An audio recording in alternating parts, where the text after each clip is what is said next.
Meanwhile, at a news conference before Tuesday morning's practice, USC coach Steve Sarkisian again apologized for his behavior at the Salute to Troy, a reception held before each season for the football team, alumni, and athletic program donors. Sarkisian said a mixture of medication and alcohol led to his profanity-laced speech and inappropriate behavior at the event. Here's his apology. First and foremost, I'd like to apologize for my behavior Saturday night. I think the moral of the story is this. When you mix meds with alcohol, sometimes you say things and or do things that you regret. And I regret it. I'm sorry. Steve, because of what happened, do you have a drinking, I think it's fair to ask, do you have a drinking problem? No, I don't believe so.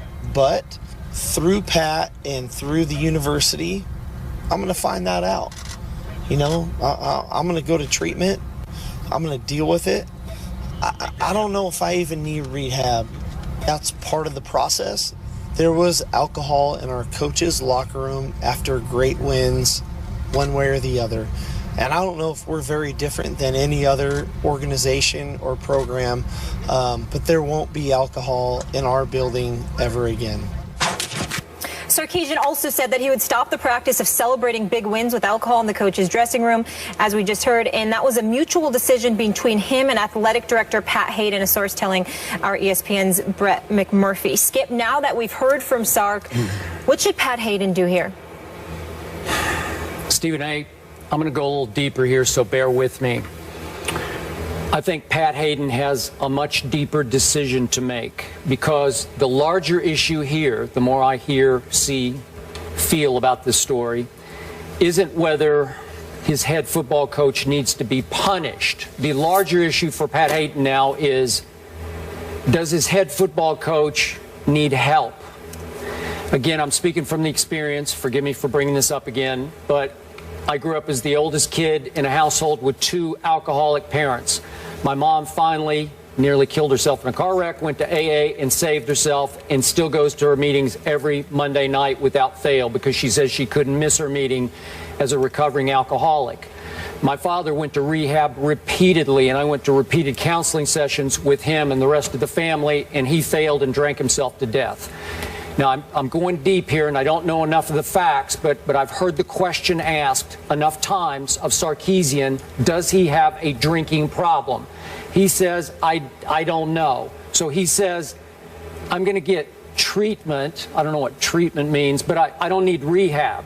Remember, Johnny Manziel needed rehab. Johnny had to give up, swallow his pride, and go away for, I'm not sure how long it was, 6 weeks, 8 weeks, to get right. And God bless him. We're all proud of him.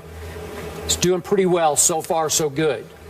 Some people, as you know, Stephen A., can get drunk and repent the next morning after they work through their hangover and say, you know what, I'm not going to do that anymore. And they can just go cold turkey, and maybe they go a whole year before they get drunk again.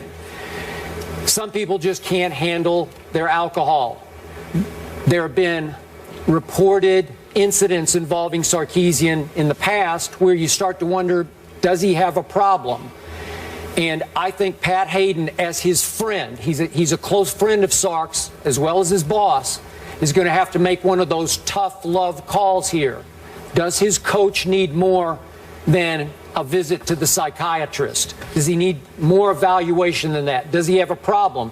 Because it often requires tough love, you know, some sort of, it requires family members or close friends to stage what they call an intervention to say, hey, you need help. And that would have to come from Pat. Obviously, as we keep putting in the context, they have a loaded football team, ranked 8th in this latest, what was it, the AP poll? Mm-hmm. Yeah. So they're 8th in the country. Most people think they're going to win the conference going away. Could they compete for a national championship? Is his job maybe kind of on the line, or some of the USC faithful starting to wonder about him? All I know was that was such an embarrassment for the university because that was such a key moment in the season. And remember, he's going to have to speak to Trojan clubs around the Southland where you are right now, the Los Angeles area. Every week he probably is scheduled to speak to another Trojan club.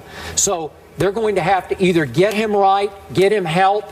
Something's going to have to change other than just our off the top of the head reaction the other day of, oh, suspend him for the first game. Well, to recovering alcoholics, that could be offensive because it may run deeper than just that. Your thoughts? Well, my thoughts initially are, obviously, as always, I appreciate your candor, your honesty, and how open you are about what ailments affected your family. I know how deep that runs for you, so I deeply appreciate you sharing that. That's number one. Number two, I believe that Steve Sarkisian, I believe his contrition was genuine. I think that he was sincere. I think that his apology was legit. I think he meant it. I do believe that he's sincerely ashamed of his actions, particularly how it reflects on Pat Haden and the USC Trojans program. I think all of those things are true. Yet it doesn't change my position one bit. I think he should have been suspended immediately. I think the suspension should be a minimum of 2 games. I do not believe he should be fired at all, but I do think a suspension is warranted. And to be quite honest with you, my primary reason is because it's bigger than him. That's why. I like Steve Sarkisian. I met him, I interviewed him. Seems to be a really good guy. I'm certainly not rooting against him. I wish no harm, no negativity towards him.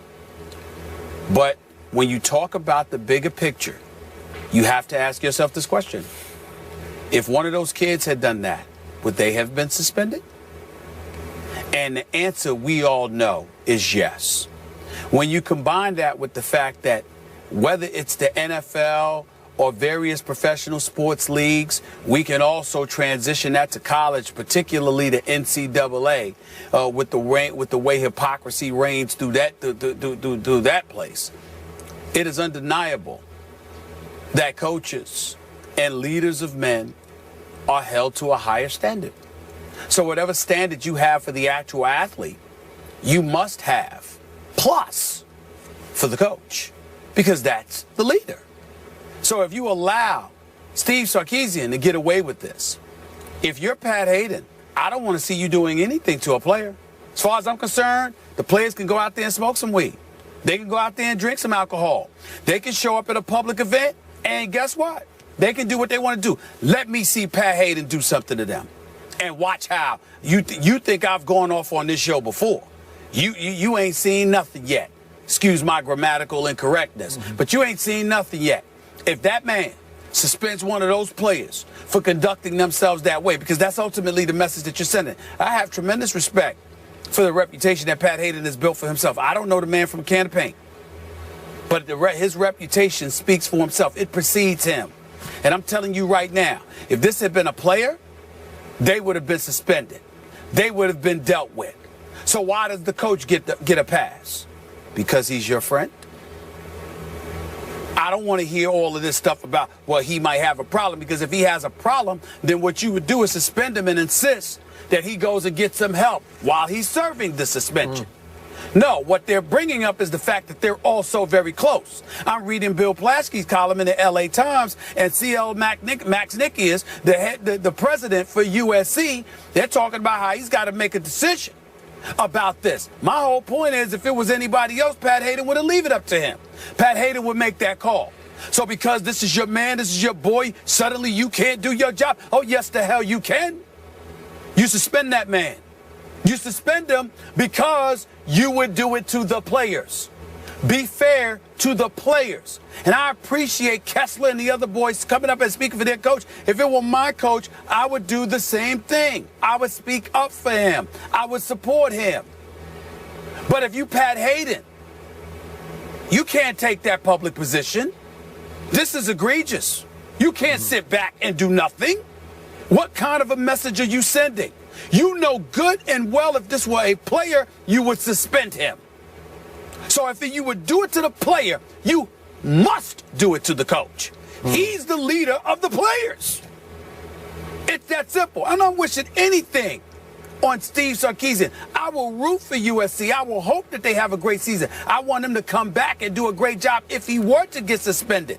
And I'm not saying that he should get suspended because he's some bad guy or whatever, or his life is rife with irresponsible behavior. That's not what I'm saying.